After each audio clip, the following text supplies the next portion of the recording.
Hello, hello, hello. We're back. We're back for another episode, second episode in the Big Dash Knows the podcast. And today's episode should be a little interesting because I'm kind of battling myself, my thought process, the way I normally think about things, and I'm kind of switching it up a little bit because there's a nice debate. Nothing that's hostile at all. Nothing that's hostile at all. But all in all, it's still a debate. And when I think about it, I go back and forth, but I always end up leaning towards one side. Actually, doing a little bit more than leaning towards one side. And let's just get right into it. So, the big question is, can you take a center at pick 25? Yeah, that's the question. And can you, or will you, or are you willing to take a center at pick 25? Now, let me put a little context into this. When I say yes, I'm willing to draft a center at 25, I'm saying that at that time, some of the top cornerbacks are not there. You know, the edge rushers are not there. And you're sitting there, and the people that are left that are still considered first rounders. Again, this is pick 25. Not too far out of the second round. So outside of a few people, I am more than willing to draft a center at 25. And if you want to put a name to the position, it's going to be Michael Schmitz, center out of Minnesota. And I know a lot of people are like, what? You cannot take a center that high. But hear me out just a little bit. And again, I've battled myself now. In a perfect world, I would take Deonte Banks if he falls to us, the cornerback out of Maryland. And in a perfect world where I don't think that Michael Schmitz is going to be there at 57. But I also, in the real world, don't believe that Luke Whippler, or Whippler, whatever you want to, he won't be there either, the center out of Ohio State at 57. But in a perfect world, I can see Deonte Banks, and I can see Luke Whippler being, the first two picks of the draft. And for me, that would be fantastic if something like that happens. But we already know, especially with the Giants, the way we've been getting jumped for picks, especially the last few years, whether it's Rashawn Slater, Micah Parsons, which actually we traded out of that spot, and Dallas got Micah Parsons. And then, they traded with Philadelphia in order for Philadelphia to get Devontae Smith. It's happened a lot. I remember what was it, Leonard Floyd, and we ended up with Eli Apple that year too. We've been getting jumped for players for a long time. And for me, I'm looking at the New York Giants, and I remember week after week complaining about one particular person, almost week after week, almost every week, and that was John Feliciano. Poor center play, heard his name out of a lot of mouths, complaining about him missing assignments, him getting penalties, him getting beat by defensive tackles, not picking up the blitz, not picking up the stunt, getting blown up, all this stuff. We talked about it. Giants fans, we have talked about this all season long. We need to improve the offensive line. We need to improve the center spot. We got two bookend tackles, Andrew Thomas. Evan Neal is coming along. Hopefully, if he does come along, we've been saying this stuff over and over and over again. And then now we're sitting with the draft a month away, a little bit over a month away. And now it's like you have a chance. You have a chance to fix your offensive line. Now, I understand that it's not the sexiest of picks, a center, but as far as need, center is absolutely a top need for the New York Giants. Now, there's a lot of holes to fill with this New York Giants team. And then a lot of people will tell you, oh, you can get a center in the later rounds. But I really need people to think about it. And it's absolutely true. You could get a center in the later rounds. But here's the thing. We have pick 25, 57, 89, and possibly 128. And then after 128, I think all the centers are gone. All the not even plug and play, all the centers that can possibly be starters are probably going by pick 128. Now, let's talk about these centers just a little bit, right? So, obviously, the consensus says that John Michael Schmitz is, center number one. After that, you have Luke Whippler at number 2. Then you have Tipman at 3. Oluwatimi at 4. Stromberg at 5, and a guy like Juice Scruggs and Alex Forsythe and people like that go a little bit further down on the list. So when you're really thinking about it, especially for me as a New York Giants fan and a loyal complainer about how bad the offensive line has been, if that cornerback is not there, if that top wide receiver does not fall to 25, if that top edge does not fall to 25. And for some people, those guys can still be there, but the value for center to some people is a lot higher than others. But I just think about, again, what it means to fix this offensive line. And for Joe Schoen, committing himself as the GM to Daniel Jones, connecting himself to the hip of Daniel Jones, you would want or hope that he would do everything in his power to make sure that Daniel Jones is successful. Now, I know a lot of people will say, oh, that's not enough. Like I said before, the team has so many holes. That's not enough value at 25. And I can see that point. And for the longest time, I believed that same thing as well. But then again, I'm looking at pick 25. It's not pick 15. It's not pick 10. It's not pick 5. It's pick 25. And when you look at the blue chippers in this draft, it's not even a full first round full of blue chippers. Unlike other drafts previously, where you had first round talent in like the second round, this is not as much. It's just a bunch of solid players.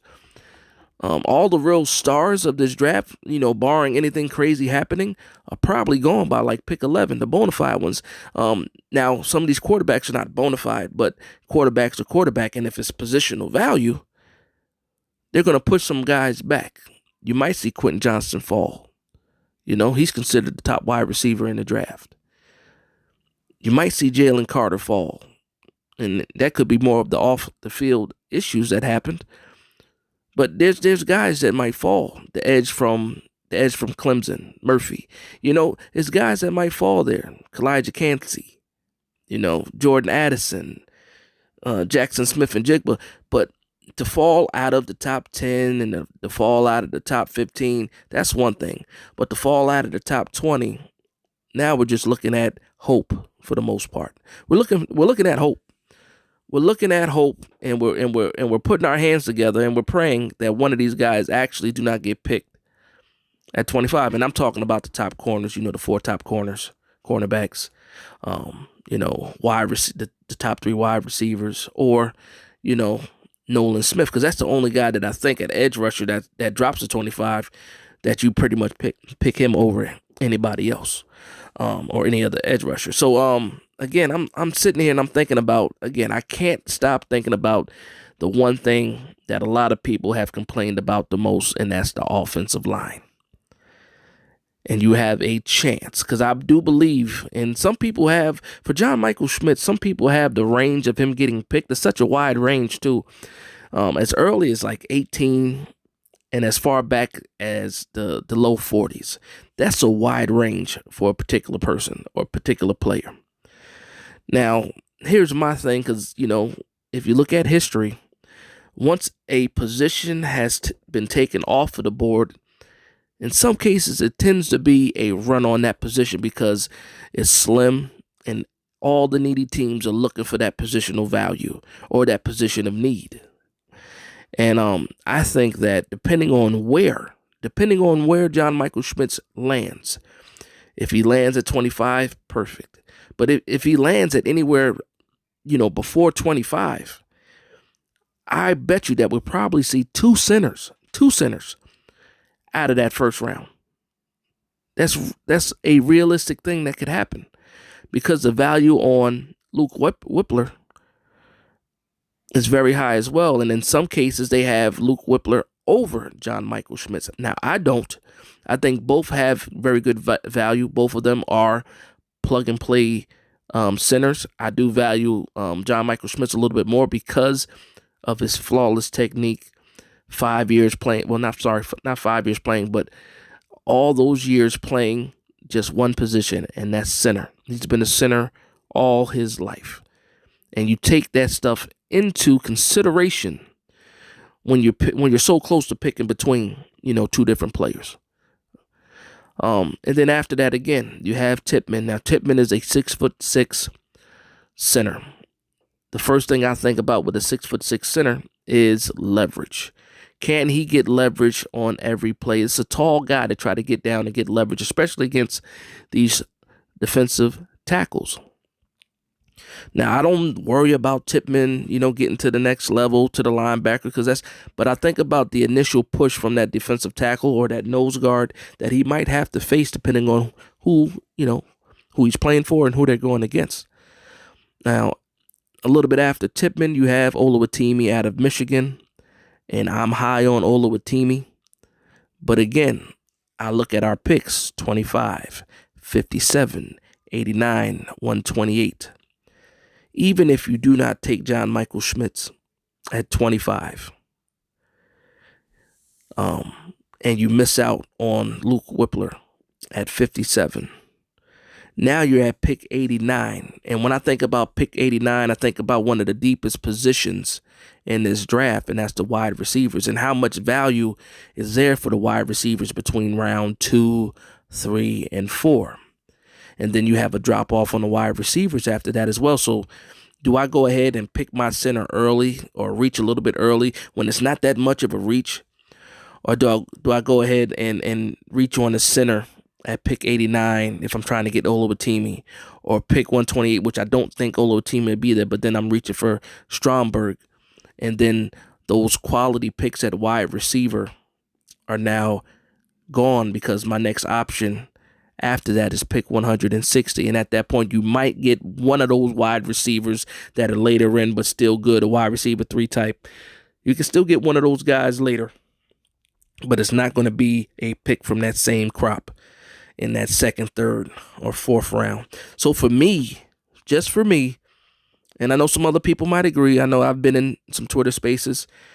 For me, again, if that cornerback is not there, one of those top 4s, Nolan Smith or one of those top receivers does not fall, I'm absolutely okay and actually happy if we were to draft John Michael Schmitz at 25. At 25, I'm all here for it. I'm all here for it. I will listen to the arguments. So in most cases, I might agree with your argument, but deep down in my soul, I think that John Michael Schmitz would be a center for the New York Giants for 10, 12 years. And when you couple that with Andrew Thomas, if Evan Neal turns out to be what we think he can be, hope he can be, you now have bookend tackles and a center for years to come. And I know that you don't need all pro. You don't need all pro players across the whole entire line. But you do need a good, solid tackle on the blind side of your quarterback. You need a solid center, to keep that pocket clean for your quarterback. One thing a quarterback hates is pressure up the middle. There's no such thing as a pocket when there's pressure up the middle. That's when your quarterback's running for his life. He needs to pick a side, right or left.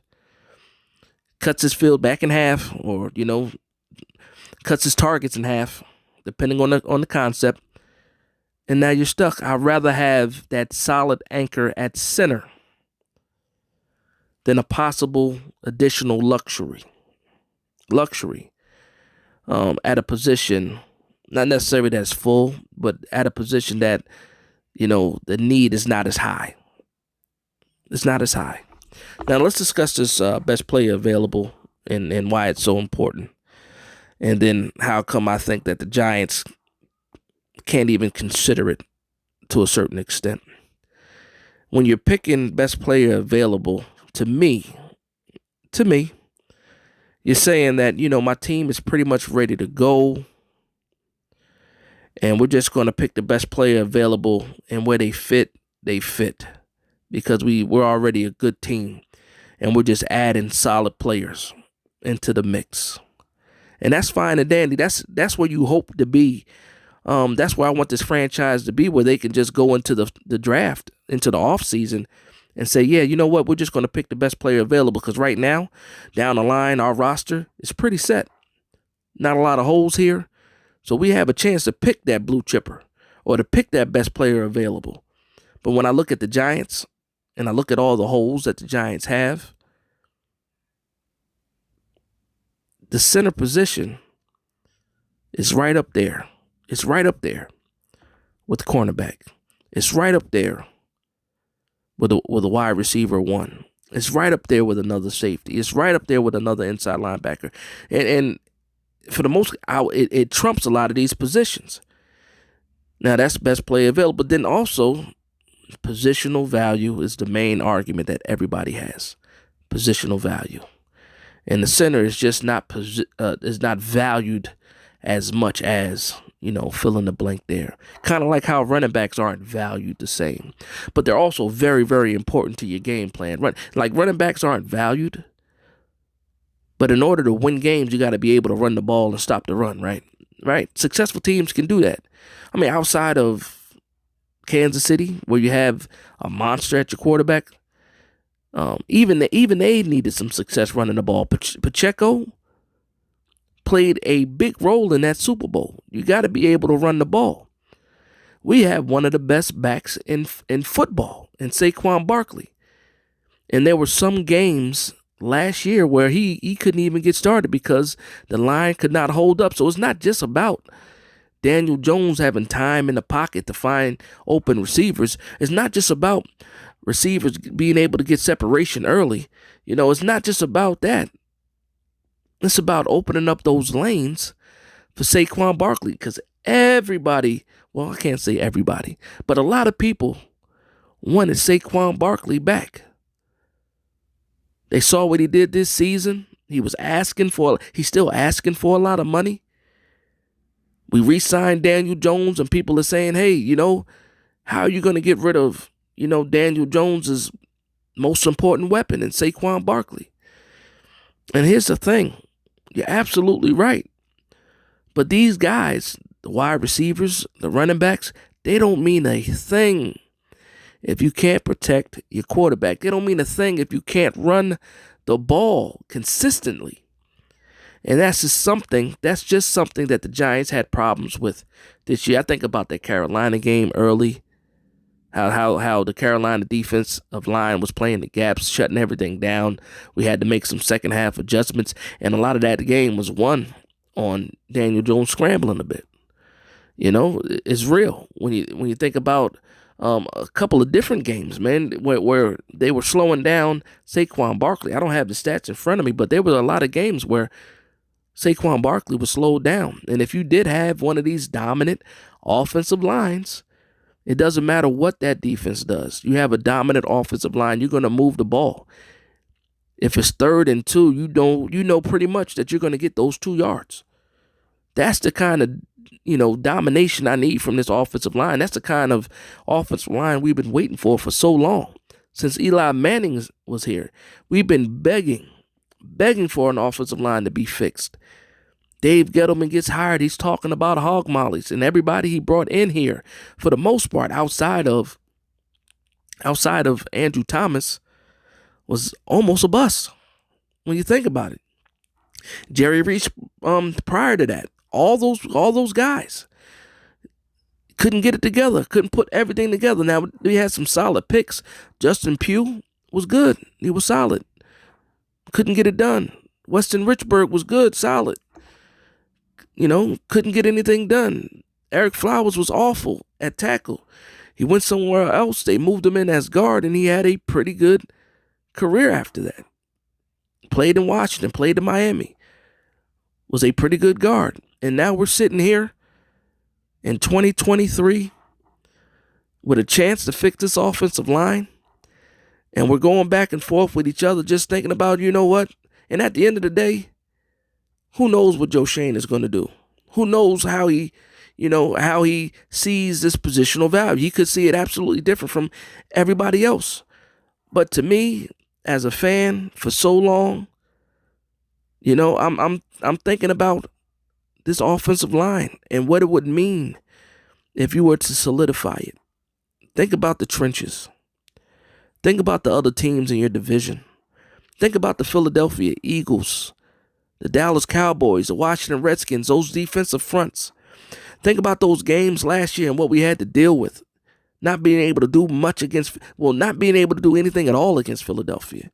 And not being able to do much in Dallas. Washington Commanders, that's one thing, but they have a very good front. You can't argue that their front is pretty good. But at the end of the day, I'm still thinking about if we want to compete in this division, if we want to give Saquon Barkley a chance, Daniel Jones a chance, these wide receivers, which, are not the greatest. That's not a knock. They're not the greatest. Let's be honest. They're not the greatest. If we're going to give these guys a chance to go out there and fight in these games, this offensive line has to be addressed. Now, I know there's people saying, okay, we could pick up a center in free agency. And there are a couple of free agents out there at center. There is a Ben Jones out there. Connor McGovern's out there. There's a couple other guys out there as well. Names are escaping me right now. Yes, you can pick one of these guys up, make it a bridge center or fill in the gap type of center. But why? But why do that when you're just going to have to fix it again or address it again in a couple of years? You have a chance to pick the center that's going to be your center for 10 years. Just think about yourself 10 years from now. And you're not fussing about the New York Giants offensive line. You could be fussing about a lot of things. The quarterback, how we're going to replace Saquon Barkley. But you won't be upset or talking about, oh, my offensive line is trash. We need to, you won't be talking about it. Just 10 years of that. 10 years of not having to worry about your offensive line. And, hopefully we have good drafting, good free agency, healthy cap, and we're able just to rotate these players in and out as we see fit, re-sign the players that we need to re-sign. But again, just building this farm the right way. I'm not against signing a free agent center. I'm just saying, why put a Band-Aid on it when you can fix the entire problem for years to come?